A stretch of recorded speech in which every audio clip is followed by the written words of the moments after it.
নমস্কার। আজকে 10 ডিসেম্বর বিশ্ব মানবাধিকার দিবস।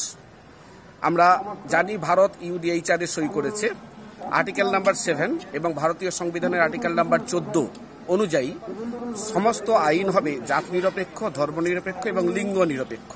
আরেকবার লিঙ্গ নিরপেক্ষ শব্দটা খেয়াল করুন। অথচ আমরা দেখতে পাচ্ছি আমাদের ভারতীয় আইনের ব্যবস্থাটা কিরকম।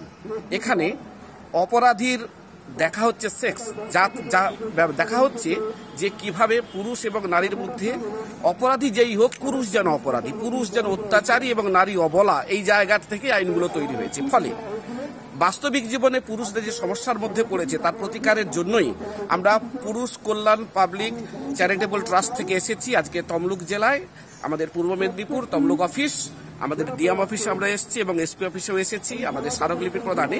আমাদের সংগঠনের তরফ থেকে আমাদের বক্তব্য একটাই, সেটা হলো যে লিঙ্গ নিরপেক্ষ আইন প্রবর্তন এবং পুরুষদের জন্য একটি কমিশন গঠন। আপনারা জানেন যে মহিলাদের জন্য আইন আছে, তারা অসুবিধে পড়লে সেখানে যাবে। শিশুদের জন্য রয়েছে কমিশন, রয়েছে শিশুদের কমিশন, মহিলাদের কমিশন, এমনকি পশুদের জন্য কমিশন রয়েছে। তাহলে আমাদের পুরুষদের জন্য কমিশন কোথায়? আমরা এমনিতেই আইনের জাতাকলে বন্দী এবং এরকম একটি ধারণা আইন প্রণেতারা তৈরি করে দিয়েছেন, পুরুষ মানেই অত্যাচারী। অথচ সবাই জানি, দেখুন, অত্যাচারীর জাত হবে না, ধর্ম হবে না, লিঙ্গ হবে না, কিন্তু হলো কি? হলো পুরুষরা অত্যাচারী এবং নারীরা নাকি অবলা।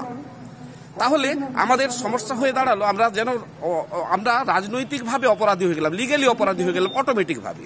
এর বিরুদ্ধেই আমাদের সংগঠন লড়ছে। আমরা আইন প্রণেতাদের ভাবাতে চাই, আমরা সাধারণ মানুষদেরও ভাবাতে চাই যে হোমোসেপিয়েন্স হিসেবে আমাদের যে অধিকার, পুরুষ তার থেকে বঞ্চিত থাকবে কেন? আমরা চাই পুরুষরাও সমানাধিকার পান। অন্যান্য 80টা দেশের মতো আমাদের ভারতবর্ষেও লিঙ্গ নিরপেক্ষ আইন তৈরি হোক। ধন্যবাদ, সবাই ভালো থাকুন।